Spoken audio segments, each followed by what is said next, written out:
we gotta do the intro. Hello. Welcome to episode 4 of Happy Hour. We are here today with Doug Spice, director and partner of Psychic Bunny. Hello. How are you? Cheers. Cheers. Apparently there's a lot of criminal activity today. Mm-hmm. No, every day. Every day. It's constant sirens and things. It's exciting living in fake New York. Yes. We're shooting from Los Angeles, downtown Los Angeles, which is what the siren reference was The historic core. Historic core. It's pretty exciting. But Psychic Bunny produced a feature that came out in 2012 or 2013. It was Cement Suitcase is the name of it. Spring 2013. Yeah. Spring of 2013. It's about what do you call a wine specialist? I'm forgetting the technical term for it. Well, you're probably thinking of a sommelier, but he's not. Sommelier, okay. He's just a salesman. He's a wine salesman. He's a wine salesman who is going through life crisis of sorts. Several kinds, yeah. Yeah, it's pretty funny. How are you feeling? Pretty crappy. I don't know what you're complaining about. You have the fun job. I'm a freaking wine salesman. I'm calling in regards to your overdue mortgage payments. Yeah, I was trying to not overdo it. Have you ever been car diving? What are you doing? This is what you think having a good time is? Oh, yeah. Don't get killed by truckers.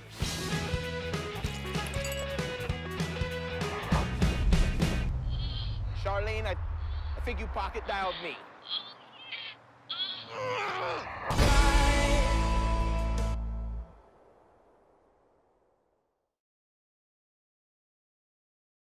I was just about to ask Doug what it is that each of the partners do differently or what areas of expertise they have. Yeah, so from the get-go, we're all kind of generalists, or we all wear a lot of hats. Everybody who works here does. There's, if we need a specialist, we hire a freelancer. Everyone who actually is on the payroll here is, skilled in at least 2 or 3 or 4 or 5 different areas because you need that. That's we are a production company and a writer-director kind of collab and a design house and an animation studio and all these things at once, So, But, we all bring something different to the table. I mean, for instance, Rick's background is as an editor.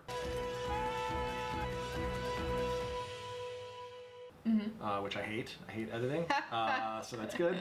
Asa, has a lot of experience he's an illustrator and an animator.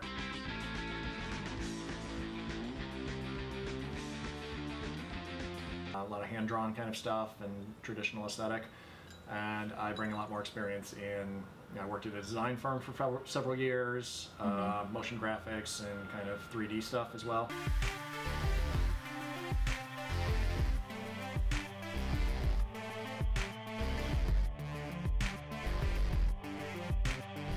All of us are also live action directors and filmmakers, just in a general sense.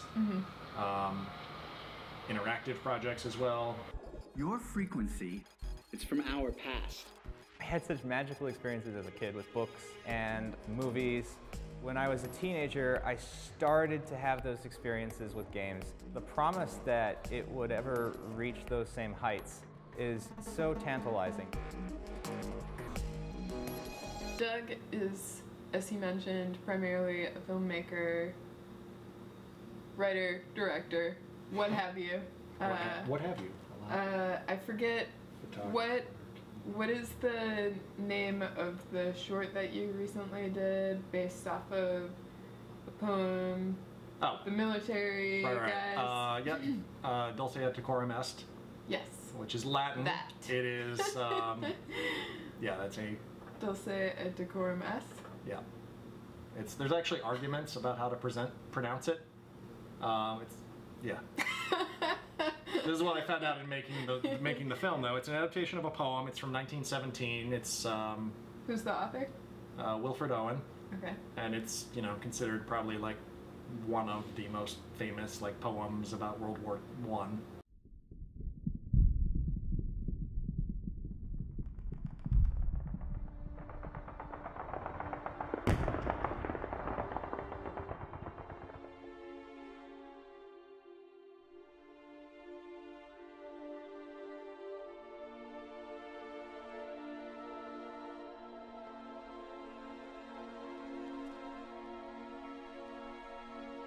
bent double, like old beggars under sacks.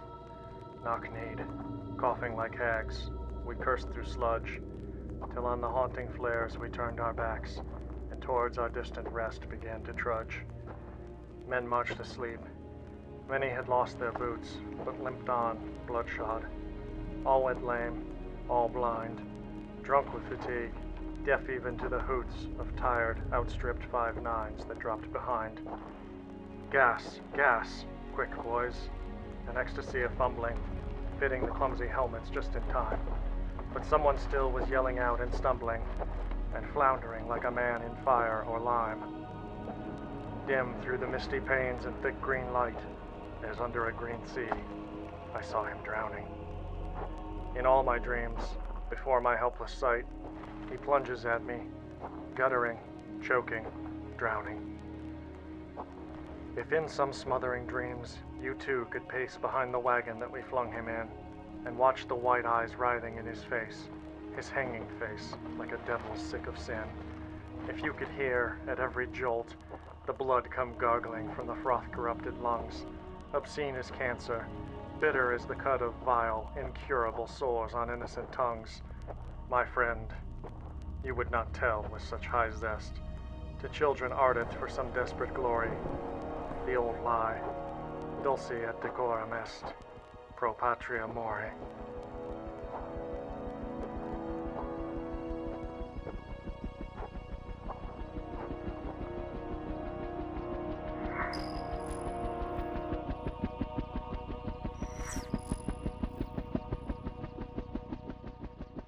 So I was just about to ask Doug what the most challenging thing he's overcome in a project has been, and right, successfully.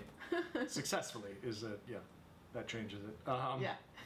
No, it's I mean, every project basically has some sort of nightmare hidden in the middle of it. Mm-hmm. That really it just is experience to like overcome, to like be like, this will be fine. But let's see. So last year we shot a commercial that was supposed to take place in the airport, and it turned out, unbelievably to me, that the most like cost-effective and realistic option for doing it was to shoot it in the international terminal at LAX. Yeah. This was a fairly low-budget commercial for an agency, and it was insane because, I mean, obviously you couldn't do better for a location. It's a giant like 4-story shopping mall style. They were actually demolishing part of it while we were there to build the giant shopping mall that is now actually in there. Anyway, while I was there, they were in the process of just like gutting an entire wing to start building that. Yeah. So we had to work around that because it was like, oh, well, you can come. It's a lot of noise to deal with. Yeah, so it was like, you can come in Tuesday or Wednesday, and like they kept changing the dates of like when the construction would be happening, and they were like, makes it really great to schedule. Yeah, and so it was like, definitely you're good up until the 14th, and then on the 15th everything's going to be destroyed, and we're like, okay, so before the 14th, and then just everything kept changing because it's the airport. Like the airport is basically like their own government. And you're completely at their whim. Like they can do whatever to you. And I owe my producer Sonia like a debt of gratitude because she is the one that personally had to deal day to day with these nightmares. And part of her job. Sonia is awesome. They would change the schedule constantly, or it was like we're shooting in this filming. We're filming, not shooting in the airport. Our first location scouts. Not shooting. No bombs, no shooting. Our first location scout was supposed to be the day that gunman went nuts in the terminal. That's crazy. And we were supposed to go, and then like all over the news, and we got a call, and they were like, "You don't come." Yeah. So how did that all work out then? Like everything just happened to come together, and it was fine. I don't want to say it happened to come together, but things come together. Like. Yeah. Because they have to. It's like a production is like just, it's water flowing downhill. Yeah. It's like it's gonna get to the bottom, usually. Yeah. Occasionally. You just have to like channel it. Yeah, you gotta channel it because sometimes it wants to like destroy a village that's been there for centuries.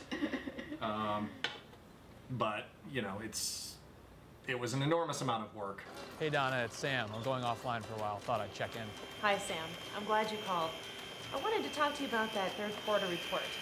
How's that coming along? Hey, what are you doing? Then you also have post-apocalyptic commercials. Okay, yep.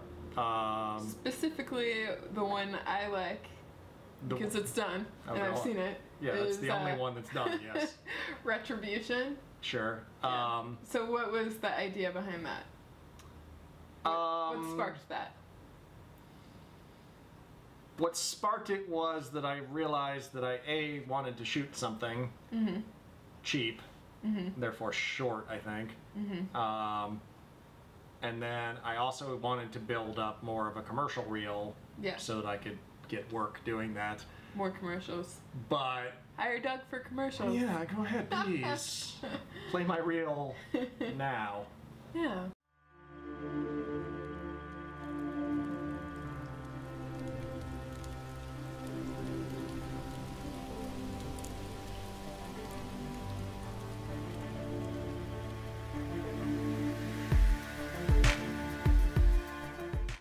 Instead of just doing like an actual spec or a Doritos contest or whatever, I was like, no, I'm going to create a whole stupid world. And the idea I eventually settled on was commercials from the post-apocalypse. So the idea is like the world has, crumbled to whatever, nuclear ruin. Yeah. But there's still, television stations somewhere broadcasting, and they got to pay the bills. And so what are they showing the world in the year? All sorts of really weird things. 2115.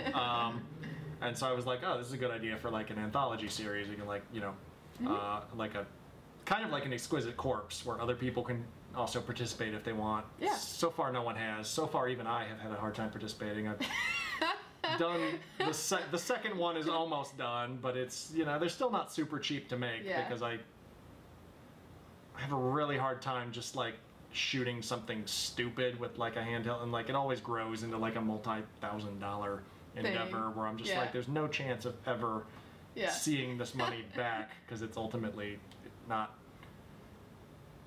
There's no money to be had. Yeah. But fine, it's worth it. I'm enjoying myself, and hopefully somebody else is. I guess you are. You're enjoying Retribution, which is a fragrance commercial from the post-apocalypse. You'll lead them, won't you? You'll lead them, but not to Salt Lake City. Never back to Salt Lake City, no. Yes, you'll lead them. Retribution, the fragrance for diviners of the one true blade. Parganogenesis. The second one is a bottled water commercial from the post-apocalypse. It's going to be a precious commodity. So that's coming. That one's more of a short film / commercial. It was like maybe they don't stick to the 30-second format in the post-apocalypse. Anyway, more they broadcasting. Do what they want. They're mavericks.